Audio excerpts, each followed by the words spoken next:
Welcome to Camp Chaos, where we celebrate the wild ride of modern womanhood.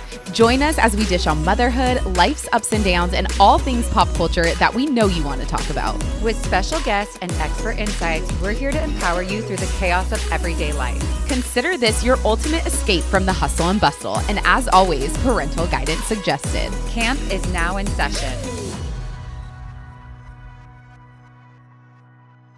Hi, everyone. Welcome back to Camp Chaos. We're so excited to continue to share our Camp Chaos with you guys. A very chaotic week. How was yours? I mean, to be honest, I'm like functioning off of like 4 hours sleep, and it's not because of my children. It's because I stayed up all night with our neighbor, like, which never would happen. But like, I'm creating my own chaos. When you texted me and said that you were up with your neighbor till 1 a.m., I'm like, what did they do? Who went to the hospital? I thought it was you for were thinking it's an emergency. Yes. I know. And I'm like, no, it was tequila. like too much fun was happening. I know, right? Dead.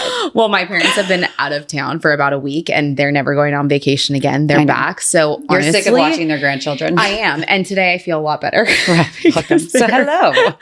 So hi, welcome to the chaos. Yeah. I think we talked about, how motherhood is such like a big part of our lives, obviously. But I think what's so important for you and I is like motherhood and our journey to motherhood, I feel like has made us who we are today. Yeah. And like you and I had very different journeys to becoming moms, and they were not like, they didn't go according to plan. Yeah, to say the least, right? So I think it might be fun to share about how we became moms, like our first pregnancies with our boys. Yeah. And I think I'm going to put you on the spot right here. Okay, I'll go first. I think you should go first. I know. Okay, well, trigger warning, because I feel like mine is, it's not like, I got pregnant and I told my husband and it was so wonderful. And then like we had this beautiful birth and, the what you thought would happen definitely did not happen. So I will say that. However, it all happened the way it was supposed to now looking back. But I know for sure in my heart, like it's for as long as I could remember. So like this is even like at like 10 years old, I knew I wanted to be a mom. Yeah. I didn't think like, I can't wait to be a wife and have a wedding. Like, sure, fine. But like the mother part for me was like, that's what I want. I want to be a mom. Mm-hmm. So when my now husband and I decided like we are going to get married and start a family together, it was like, I don't even care about getting to the married part. Like, let's just start trying to have babies. Right. And we were doing a destination wedding. I'm like, if I'm pregnant in a wedding dress, that'd be great. Like, that'd be my dream come true. No, like that's where I was at in my headspace, which like, no, but so I knew I was going to have a hard time conceiving because I always throughout my life had PCOS. So irregular periods and like it's polycystic ovarian syndrome, like just basically irregular periods was mostly my symptom. So I thought for sure it was going to be a little Clomid if I needed a little help and then I'd get pregnant. Come to find out that's not what happened. I actually needed to go get fertility treatments and fertility help. So I remember when my OB said, no, you need to go to a fertility doctor. I'm not going to give you Clomid. And after you've been trying for this year, now you need to actually go and seek professional help. So this is, keep in mind, in 2019, going into 2020. 2020, we all know COVID happened and all the fertility kind of stopped. I mean, unless it was like you were already in your cycle of doing an IVF round or an IUI, you could continue. But any new patients, it stopped. So we'd done all of our testings, but it was frozen in time, really, no pun intended. But it was frozen in about 3 months until we could really start again, which was so frustrating because you could get an abortion if you needed to. Like those were open, but not fertility help. Like you couldn't get help having a baby, but you could the opposite. So we went to the doctor. He said, totally think you could do IUIs, which are intrauterine insemination. Right. Did a couple of those. Those are so weird because your body literally thinks you're pregnant. Like you're bloated, your boobs hurt, you're hormonal, like because you're, taking hormones. Right. Both of those failed. He said, let's try one more, my fertility doctor. And I said, I just had a gut feeling, like also a control freak. I knew I wanted more kids. I didn't like this, like, am I not? I wanted more certainty.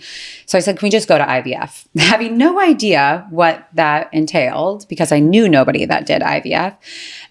But yep, go to IVF. So we did, this is probably mid 2020. We started doing my injections for an egg retrieval. I had 55 eggs during my retrieval, which like you're lucky if you get anywhere from 10 to 15, like 15's high. Some people only got 3, 4 that I know. And which is super low, and you have to do multiple retrievals. So it was a blessing having That's PCOS. amazing. Yeah, but it was all because I had PCOS. I think that I overstimulated. I guess. So tons of follicles, and we got 55 eggs. We ended up with 44 embryos. I said, like, I felt like 55, 44 made it to embryos. And then he called me. He's like, how many do you want to test? I'm like, test them all. And he's like, no, because then you're going to have this problem where not only, I want to know the genetic makeup of all of them. I know. But he's like, you need to have this responsibility in the end of the day of like, what are you going to do with the rest of the embryo? So I said, well, let's work backwards if we want 3 kids or 2 kids. And long story short, we ended up with 11 perfect embryos. So it was literally 55, 44 made it to embryos. We tested 22, 11 were perfect. So from there, we decided to right away do a transfer, and it failed, which was like the heartbreak of my life that I didn't know I would ever have. And what month is this? Like, are we still in 2020? We're still in 2020. This is October 2020. Okay. My doctor also had said, he's like, you have such a high success rate because you have no other issues other than you're just not ovulating. And so if I can control you ovulating, I implant a perfect grade AA, which is so weird. It literally sounds like an egg, a grade AA embryo into you, and it's controlled, like it will work. He's like, you have a 90% success rate. I can hit those odds, 90%, like all day long. So to my shock, when he called me and said it didn't work, it was like, I mean, I have it on video. It was just the heartbreak. I literally started recording of like, this is when I'm going to find out that I'm pregnant after, you know, all these years of trying, and it didn't work. And I say this lightly because we just had one fail, and I know so many women have had multiple fails and miscarriages, but a loss is a loss. And it just felt so like defeating. Like, I just did all this. You spend so much money, so much time, so many much emotions, to your body. So much to your body. Like, I think I gained probably 12 pounds just before even just the hormones, like not even like, okay, we did the implantation, you're getting pregnant, like just from a few months. So from there, he's like, you need to do a mock cycle because you had such high success odds of 90% and it didn't work. We need to find out why. So I went through an entire new cycle as if we were going to do a transfer. And instead of doing the transfer, we actually did a biopsy of my uterus to find out why. Turns out I needed an extra day, but I will say I have so many friends that have now gone through IVF after, and so many doctors don't do this. I will say Dr. Anderson in Newport Beach is the most incredible doctor in the world, but he's like, I'm not going to waste any embryos, and I need to find out why this didn't work. So him finding this out, I needed an extra day of progesterone, an extra day of hormones before my transfer. So instead of day 5, we did day 6. So we did another transfer in January of 2021. It was, and keep in mind, like, you can pick gender when you do testing, like, you know that they're not only genetically perfect, but you know they're female and male. So my husband and I said, let's pick the healthiest. We wanted some element of surprise, and also he wanted a boy and I wanted a girl. So like, we couldn't make up our minds, and let's just let the embryologist pick the healthiest. So we did that transfer January 2021. I told my mom and my husband that it was 2 weeks before you could find out, because I wanted, again, some element of surprise. Like that moment of being able to tell your husband you're pregnant, it's really special. And he also wasn't allowed to be with me in the transfer room. Like, he was on FaceTime because of all the COVID regulations. There was so much that was so weird. We couldn't even be in the same room together. That it felt like, what control can I take back? So I told them that we were going to find out on a specific date. And I actually found out 4 days earlier that it worked, and that I was in fact pregnant, which was like, did you find out by yourself? I found out by myself. Okay. Yeah. And I have that on video too. It's just so special. Like, I mean, finding out you're pregnant, no matter the road that it took to get there, whether it's like, oh, we did it on our first month and it worked, or whether it's like, no, I did years of infertility. It's so special. So being able to celebrate that news of like, you're pregnant, and I'm going to be able to share it with my husband and your mom. Like, you know how that is, telling your mom. It's so sweet. It was something that like felt like, oh my God, I made it. Like, this is it. Yes, like I'm pregnant. You can breathe. I can breathe, until I couldn't, because not jumping to the ending yet. So was able to surprise my husband. I mean, the waterworks. I made a whole video. You surprise him? I actually, in my living room of the house that we were building, I told him, he was flying from Chicago. I said, oh my God, it rained and we have a leak with one of the windows, and our house is under construction, like ground up.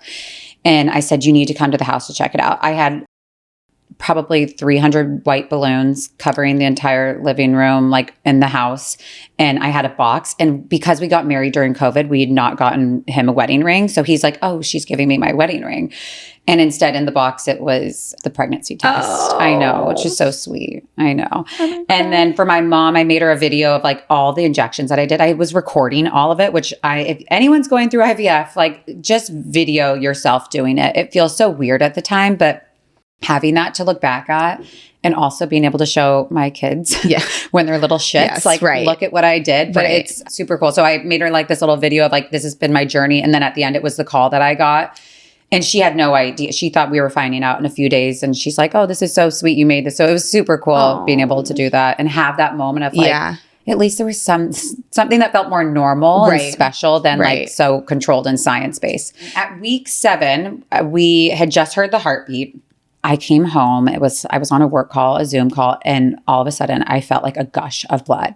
And I'm like, oh my God. Like it was a warm gush. And I'm like, I'm miscarrying right now. Like I'm losing the baby, and I'm on a Zoom, and it was like not like a Zoom that I can be like, can you hold on one second? It was like with regionals. It was a big deal. So I'm sitting there for, I think probably another 30 minutes, just gushing blood, like trying to hold back tears of like, I'm miscarrying right now. Yeah. That's kind of heavy. Huh?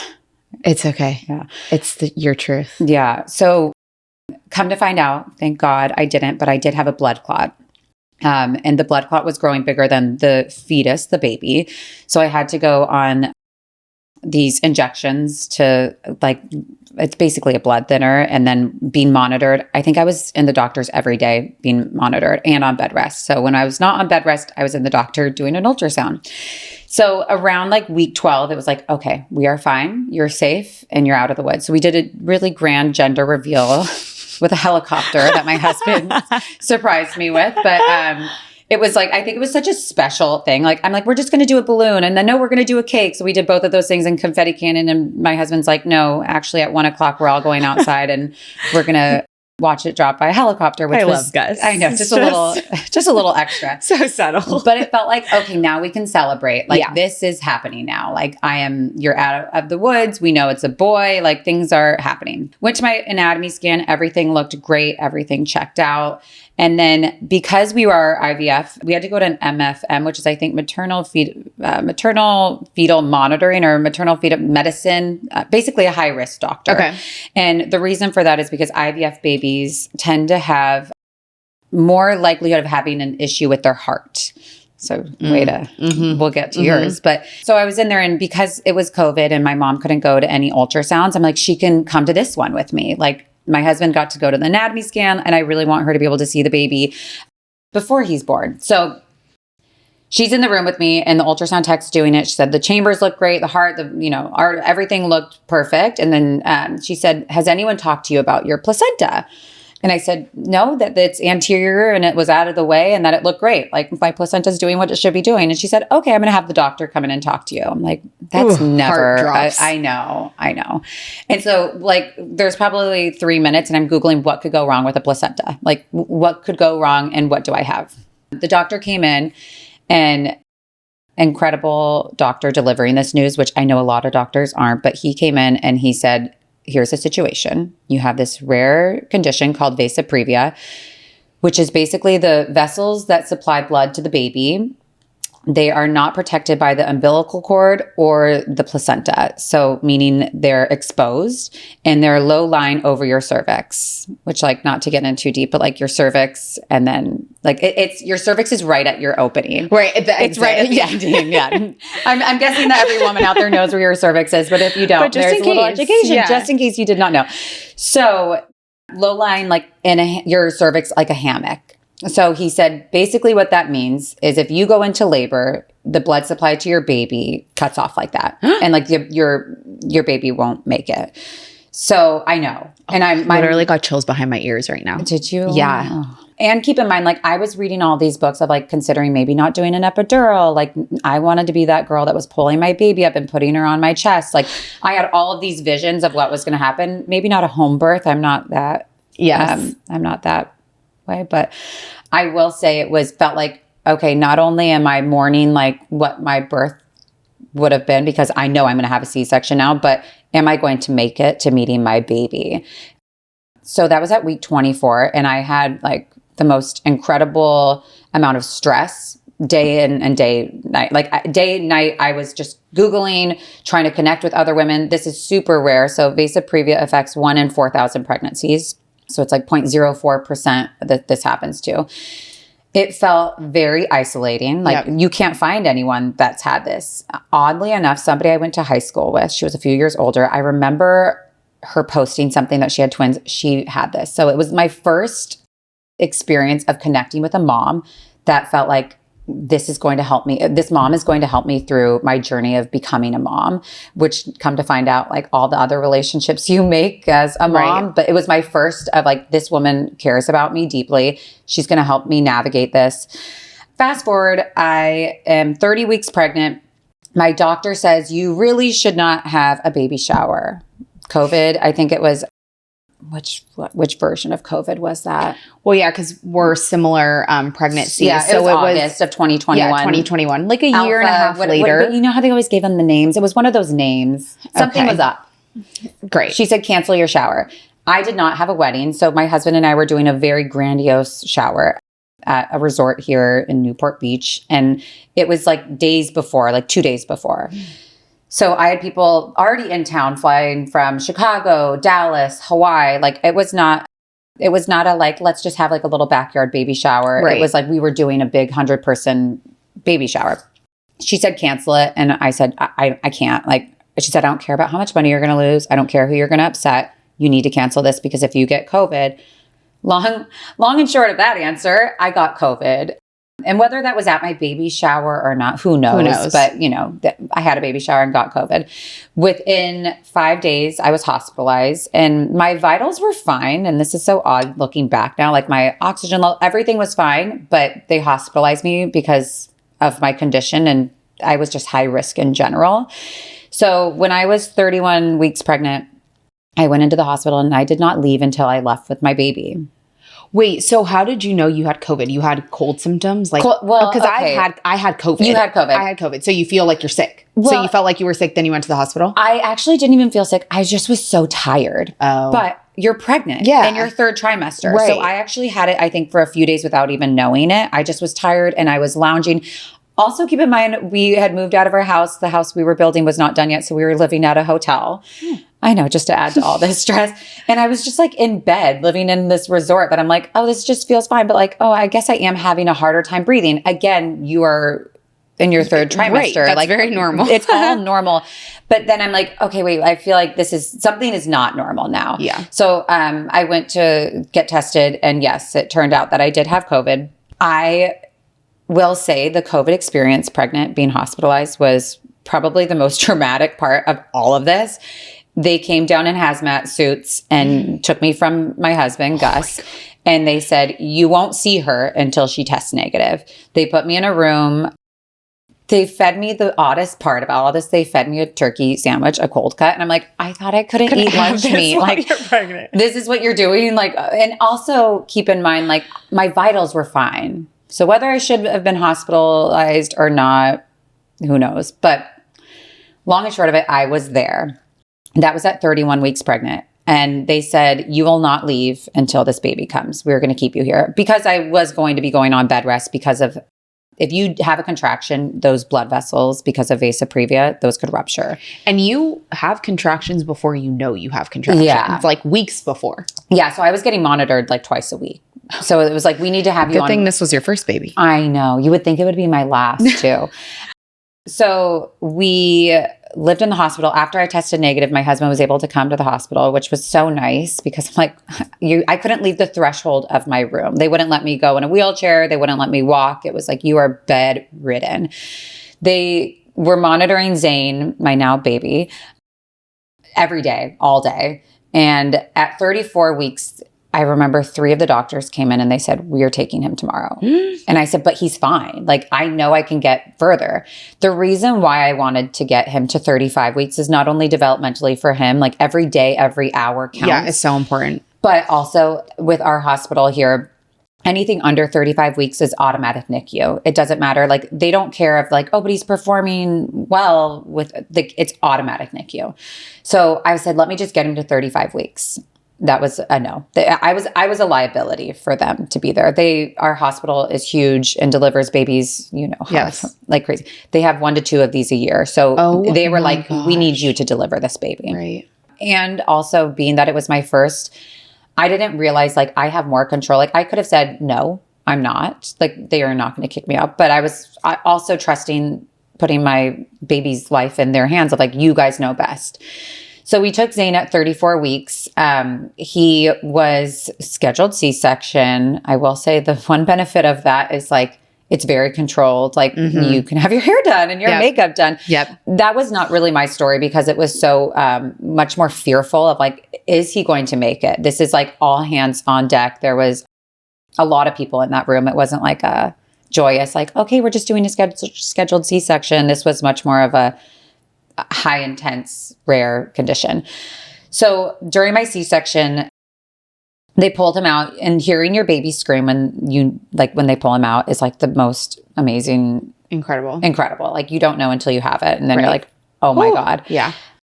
But then things were not like normally things speed up a little bit faster. Like, okay, like this is your baby. Okay, he's going to NICU. Husband's going with him. But then it was probably like 30 minutes, 40 minutes. I'm like, what are we still doing in here? Like, what are you doing down there? And my doctor at the time, I had an incredible doctor. She said, we have to take care of your placenta. And I'm like, okay, well, I did have a placenta issue. So maybe it's that. Turns out I also had placenta accreta, which is where your placenta attaches too deeply to your uterine wall and it won't detach. Like normally you in a vaginal birth, you would deliver your placenta. So I guess everything worked out the way it would have because my placenta wouldn't detach if I did a vaginal birth. She was able to repair that without taking my uterus or without having any major damage done. I know there was scar tissue.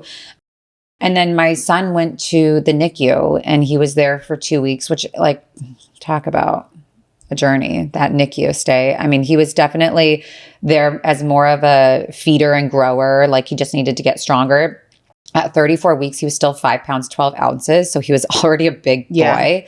He had an issue with one of his lungs, but it resolved, with a little bit of like CPAP and oxygen. And it's such a blur looking back at that life. And I felt like my duty as a mother was to be there. Like I would only leave when they would kick me out. My husband was like, you need to come home. You need to shower. You need to eat. But not being able to bring your baby home is just beyond even imagine. And honestly, the stuff you see in the NICU is so horrific. Like I remember being there crying for other parents, like holding mine and knowing he's here and he's healthy. And like some of the other parents and the other babies, you're not as lucky. So super, super humbling. But there and sweet baby Zane, there he was. And like, said a lot.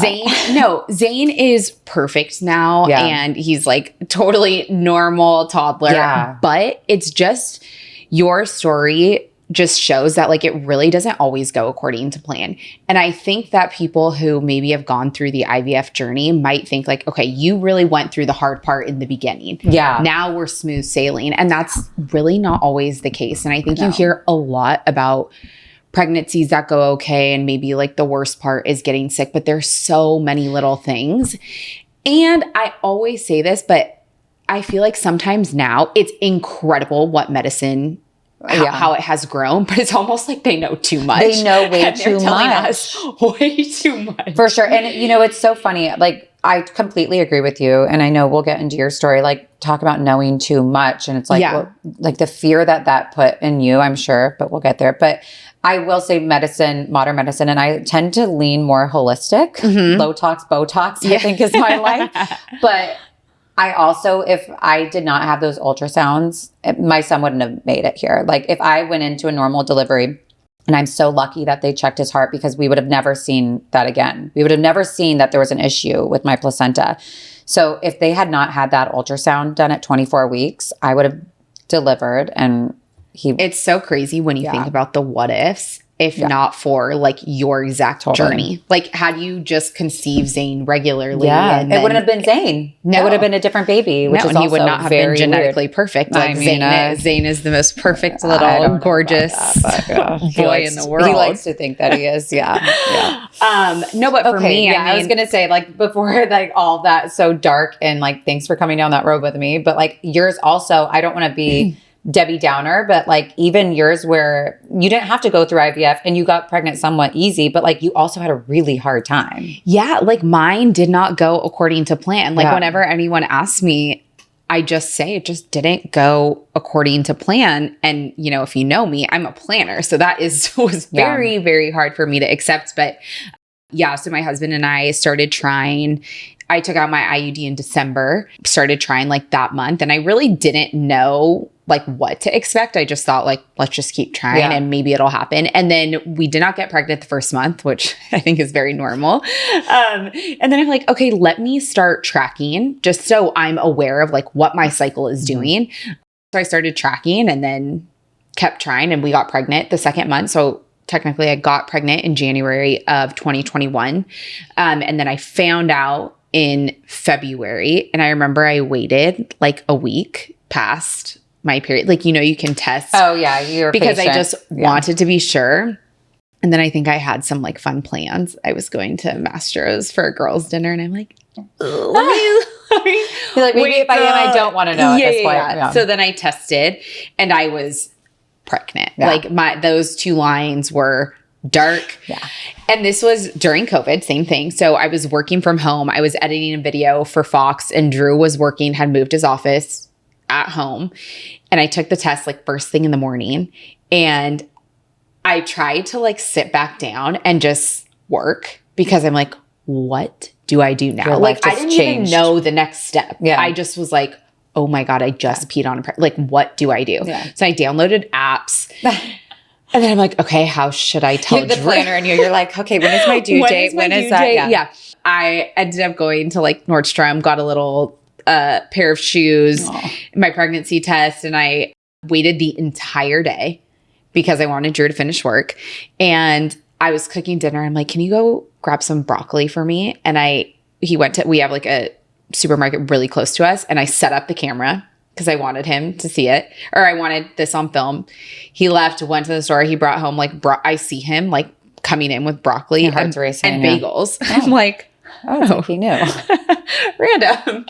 My heart was, I have never been so nervous other than when I told my parents. Yeah. He came in and instead of like dinner prepped, it was the pregnancy test. He was so excited. And then we had like a family birthday party. And I just like knew I had to tell my mom. I'm like, she's going to know. So I ended up telling her and my dad that weekend.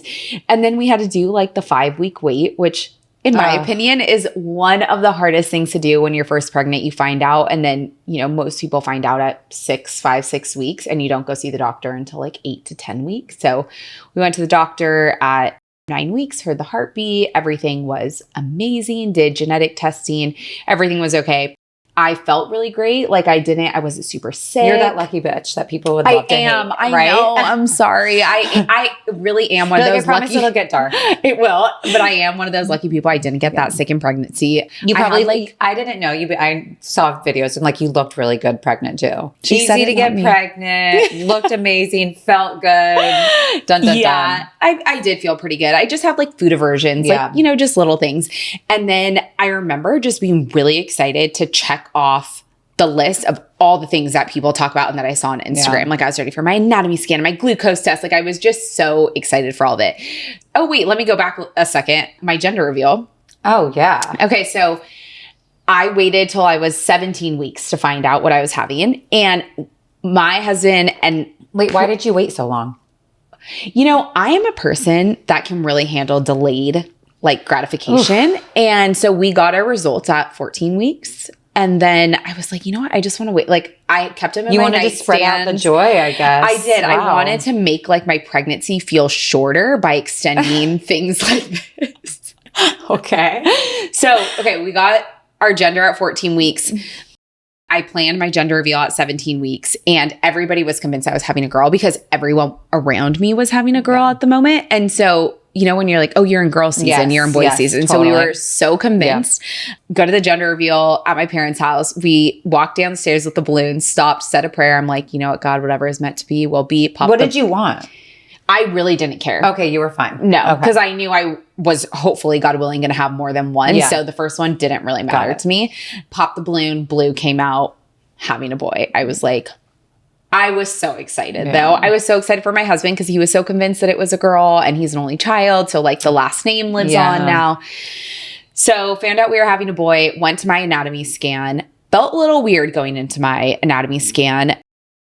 I used to teach Pure Barre. So I taught a couple classes, went and got a smoothie to like get the baby moving, sugar, went into our anatomy scan and I was like sweating. Like I was laying down. It's like your body knew. And I remember my OB told me before, you're going to, it's a long scan. Make sure you eat. It's hard for pregnant. You felt like you prepped. Yeah. But it's also hard for pregnant women to be like laying flat. So they're like, if you feel a little weird. Yeah. So I think Drew felt me like squeeze his hand. I felt like I was starting to like black out. So we had to stop the anatomy scan. I got up, moved around, drank water, did the whole thing. Finished the anatomy scan, went to my OB the next day, and it was the OB that I hadn't really had any interaction with. There's 3 OBs in my practice. She came in, said, okay, have your results from the anatomy scan. Everything looks really good. 10 fingers, 10 toes, boy, blah, blah. Goes through, we were probably in there for like 10, 15 minutes with her. And then at the end, she's like, one thing we do have to discuss. We did find something wrong with the baby, but if there's like anything that I would want wrong with my baby, it would be this. And I'm looking at her like, what? What is she talking about? And she said, your baby has a VSD, which is, he has a hole in his heart. And I'm like, okay. That doesn't sound good. Yeah, that doesn't sound good. And I was like trying to digest it all. And she said, so from now on, when you go to exit, here's your referral to Magella, which is a high risk doctor. So you will be seeing a high risk OB on top of us. And then Magella will confirm that your baby does have a hole in his heart. And then you're also going to start seeing a pediatric cardiologist. And I'm like, hold on. Yeah. I'm trying to like take it all in. And then she said, okay, we'll see you in 2 weeks, and left the room. Drew looked at me and he's like, you're going to cry. And I'm not like a big crier. Yeah. You already had the tears welled up, I'm sure. Well, they were I think it was something I couldn't control. They were just starting to like come down. I was so overwhelmed. I don't even think I was sad yet. I was just overwhelmed by what she was telling me. So we went to the exit and she ended up like, I saw her come out of the door of her appointment that she was in after me and like run over to me, and she gave me a hug and I think realized that maybe she didn't deliver the news, all warm and fuzzy like I probably needed. But that was going to be my journey now. So I went to go see the high risk doctor after, had an ultrasound. They confirmed that my baby did have a hole in his heart. So they said, you now have to go see the pediatric cardiologist at Chalk. So I went to go see her. We did like a full 2-hour, it's like a ultrasound echo on just the heart. Like you were literally just looking at the heart. Then you go in her conference room, which I feel like anytime you go in a conference room in a doctor's office is never good. Never. Like my heart was just racing. And she sat us down and she said, your baby does have a hole in his heart, but it's going to be okay. She said, where it's located, we are hoping that it closes. We won't even talk about open heart surgery. The babies can't handle it until they're, I think, 18 months to 2 years. But you're going to come here at 2 weeks of life and we're going to do another echo to see if the hole in his heart has closed. So right now you're not going to see me anymore. You're going to continue to see your high risk OB because we have to monitor it. I'm like, okay, leave. Kept going back to my high risk OB. I think I was seeing him like every 2 weeks, and I was getting ultrasounds every 2 weeks at this point. So we're probably like at 24 weeks and I'm getting ultrasounds every 2 weeks, and my baby is breech. 20 weeks, like he has never turned. So at 32 weeks at my normal OB practice, our ultrasound tech does one. And that's when the OBs say like, oh, well, you have a breech, baby. Don't worry. 97% of the babies flip. I'm like, okay, well, cool. Then my baby's going to flip. But I had this weird feeling that he was not going to flip. I just like, he was so wedged in my rib. I'm like, there's no way this baby is moving. Yeah. So I asked her what I could do. And one of my OBs was like, nothing. This baby's coming out the way he wants to come out. But a lot of people recommend spinningbabies.com. So of course, me controlling the situation, spinningbabies.com. I mean, you guys, it's really crazy what they encourage you to do.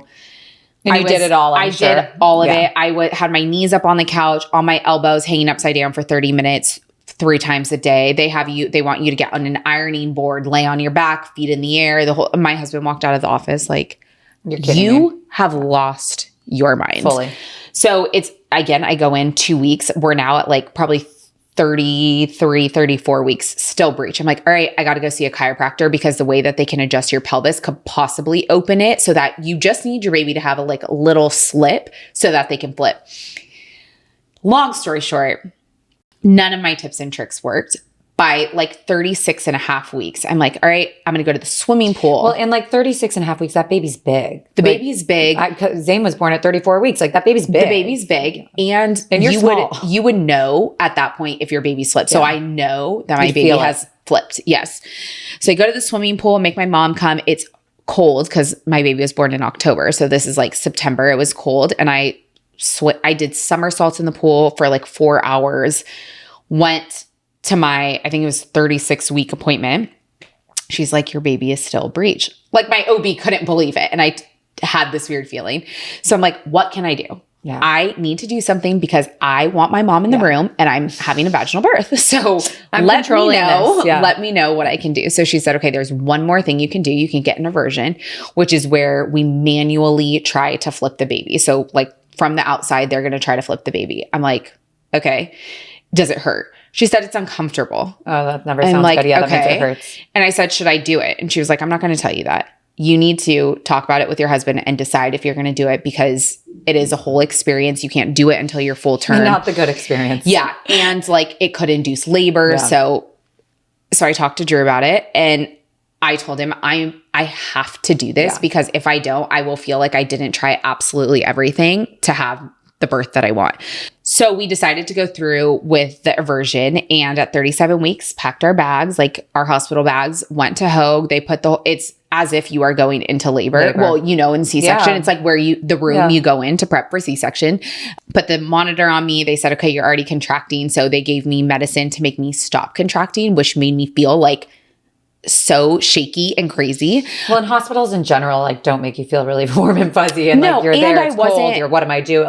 I wasn't going in there for a fun thing. I wasn't going in there to have my baby. I was going in there to try to fix a situation. Yes. So Dr. Hayden, who was actually my high risk OB, was coming in to do the aversion plus the OB on call. And basically how it works is they have the main OB is sitting there with the ultrasound machine and the wand and they are checking okay, yep, baby's head is upright. He was right in my right rib. And so they'll try to move the baby for a second and then they'll check. So it's literally 4 or 5 second increments. So now looking back, I know that I was in my aversion experience for probably 2 to 4 minutes, but it felt like 20 minutes for me. Dr. Hayden was on the top pushing with his hand and his hand was shaking so much because he's pushing so hard on my stomach. And the OB on the bottom, it was also a male, had 2 fists and he was in a full lunge with his head down, his arms straight, pushing his knuckles into my pelvis to try to push the baby's butt up and out. So they're doing it. It's almost like they're trying to move an elephant. Yes. Yes. That. Yes. Yeah.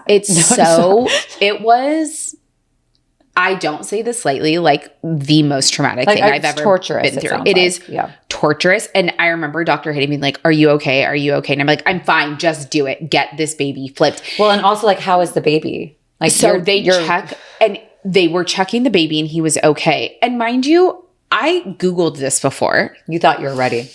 Okay, yes, because according to YouTube, this is people push and the baby flips and then it's there you go have your vaginal birth. So that's what I thought I was getting into. No, they were trying. They kept giving me little breaks and my husband's like, do you want to stop? Do you want to stop? Yeah, but you're naturally an athlete. So I'm sure you're no, keep going. I was keep going. Yeah. And then I started blacking out and then Dr. Hayden said, the baby's going into distress. Mom needs oxygen. Yeah. Stop. Done. Drew, I look over at him in full tears. Yeah.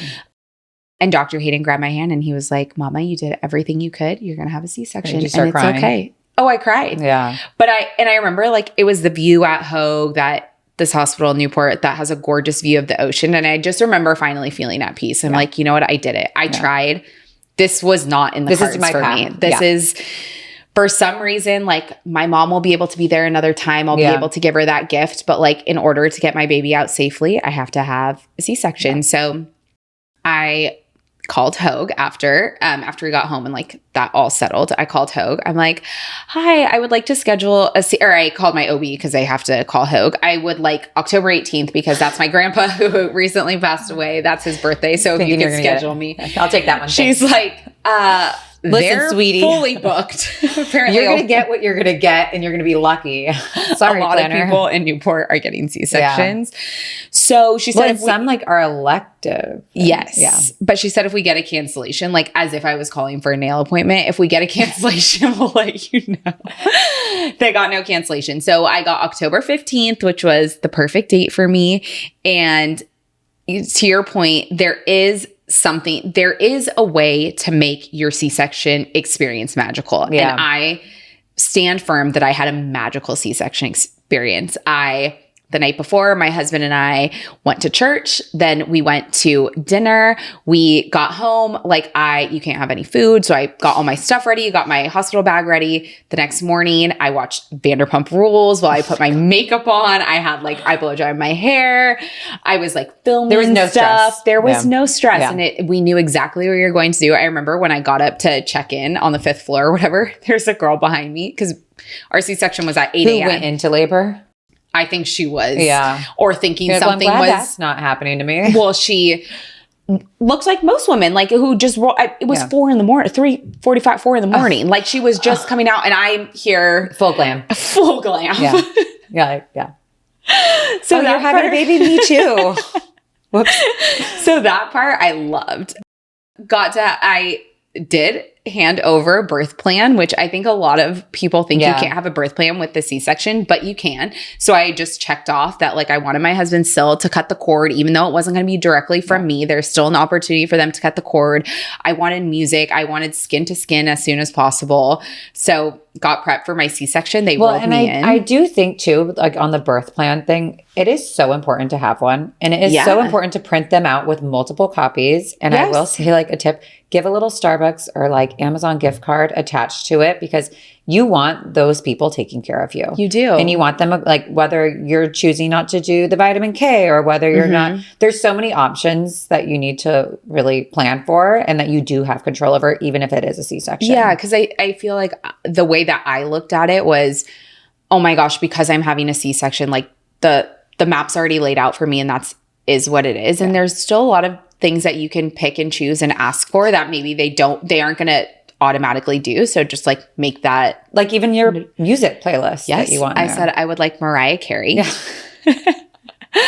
So they rolled me in and my anesthesiologist was so great. Loaded me up with that spinal tap, got me ready, laid down. Drew came in. And so I come from a big family and there's multiple times where I go to restaurants or whatever and people are like, oh my God, I know you from somewhere. I'm like, oh, it's probably one of my siblings or whatever.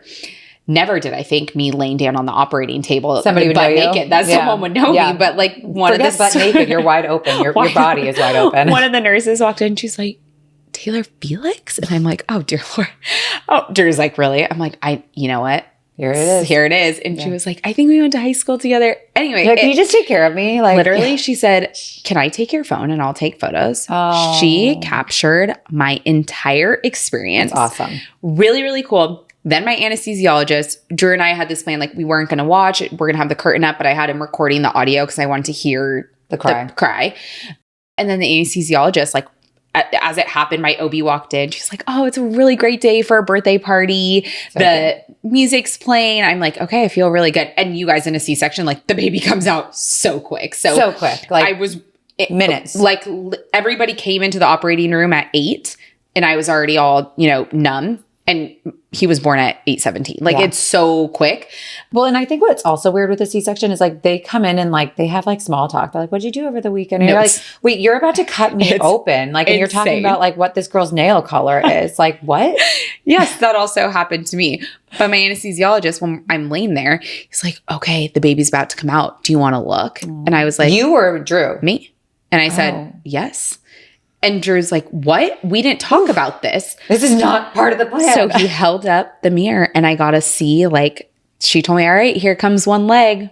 one leg out, second leg out. And then I remember. Yeah, because he was breached. Like he was breached. First. So legs first. I'm like, oh. And I remember feeling like it felt like a really long time, but his head was stuck and it was kind of silent. And the anesthesiologist was like, don't worry, it's normal. Like she's working the head down, work the head down. Anesthesiologist. Brought him out. And I got that. I felt like I got the whole experience that I wanted. It wasn't my ideal birth by any means, but like I had a really beautiful C-section experience. But then to your point, so in a C-section, normally your partner and the baby go while you finish getting sewn up. They were sewing me up, my OBs. They're like, oh my God, have you tried that product from Dry Bar? Like, it is so You're like, good. Wait, are you kidding me? She's going to Mater Day homecoming tonight. And I'm just thinking in my head, like, what you guys don't know what just happened? Life. I know. They're just sewing me up. They pulled my son out. They're sewing me up and they're discussing Casual everyday chit-chat. life. Yeah. Yeah. So, yeah. And then my son Miller was born and, you know, he's been making his own decisions. Yeah. Right. And control. Yeah. Yeah. He's so, the boss. and since then, Kendra and I have had our second babies and we're going to share those in a different episode. But I just think it was really important for us to share this first one because especially your first pregnancy, all the different things that were thrown at us, I feel like have really shaped me. It softened me. And I feel like not only as a mom, but just as a woman. As a woman. Yeah. It's like you see now, if I see other women on Instagram who have had C-sections, I'm like, hey, listen, you are not less than. Yeah. You are equal to everyone else. It's not the easy way out. It's not the easy way out. Here's the recovery. And I feel like because I also was a little embarrassed to share that I was going to have a C-section. Really? And I think it was because I just felt like my body did something wrong and couldn't have vaginally. And I remember, I don't know what month it is. Sorry. What C-section awareness month is. I think it recently happened, but I posted for the first time, like my actual feelings of like feeling less than for having, and you know, a lot of people who are maybe unaware of the process might tell you like, oh God, I would never want a C-section. Or when you say, oh, I had a C-section, you're like, oh.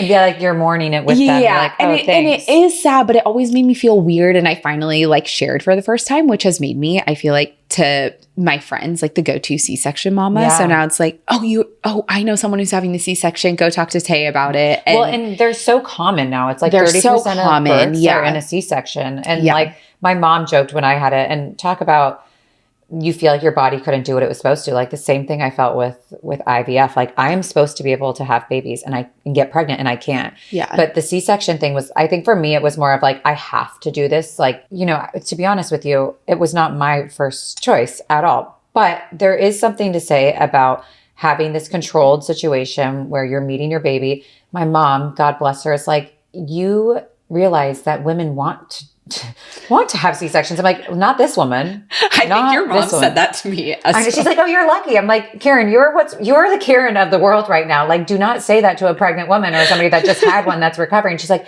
Brazil, they opt to do that so they don't ruin I'm like, I'm not worried about ruining down. Yes, Karen, thank you very much. Mother, for the wise words.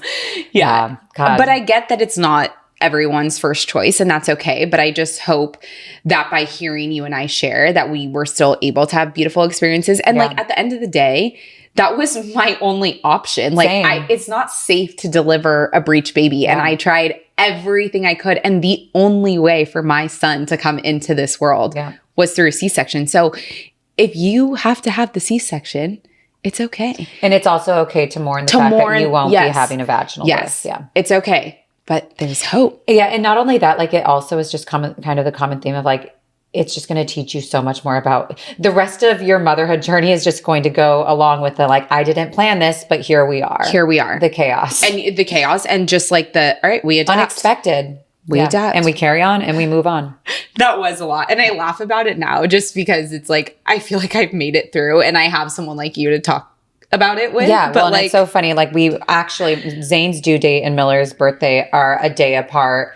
Both boy moms in the first, both C-sections. We both went to the same high risk without even knowing each other, but so many parallels that happened. And then now here we are 2.5 years later with these little men that like boss us around. 100% boss us around. But I think maybe let's just to end on like, let's just wrap this whole thing up. Yeah. Like when was the first moment that you felt like a mom? Because I feel like when I was pregnant the first time, at least, like I didn't feel like a mom while I was pregnant. So what was like that moment for you? I think honestly, as weird as it was in the NICU of having that sense of responsibility of when I left the hospital, I was calling my insurance. I was like, please approve more days for me to be in the hospital. Like I need to be here in the same building as my son.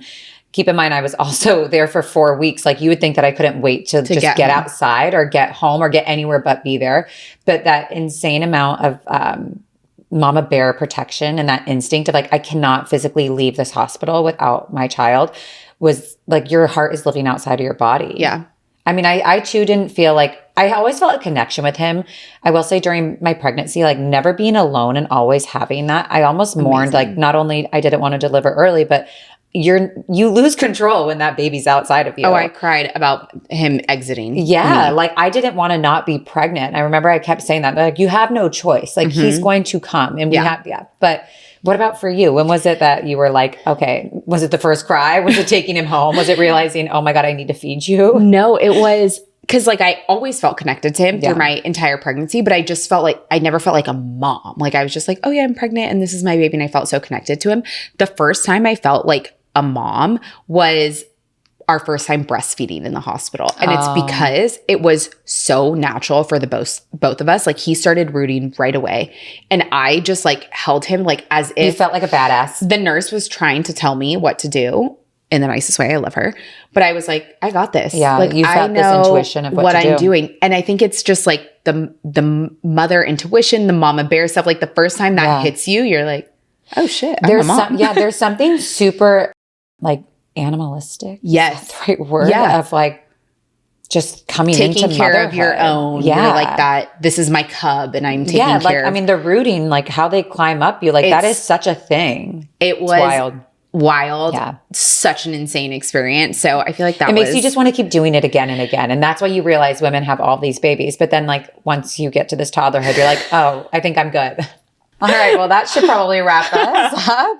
I know. Thank you for sharing your story though. Yeah, I feel like it's like, I know, it's hard. Neither of us cried. We'll probably go cry now. Yeah, I was going to say we'll turn off these mics and go cry. But thank you guys for tuning in to our stories and listening if you're a fellow mom or if you're trying to get pregnant, and we hope you could connect to our stories. Yeah. And don't forget, please continue to connect with us on social, Camp Chaos Podcast. Don't forget to like, subscribe wherever you find your podcasts. This is just more to come of all these really cool, open, vulnerable conversations. So thank you so much for being with us this week.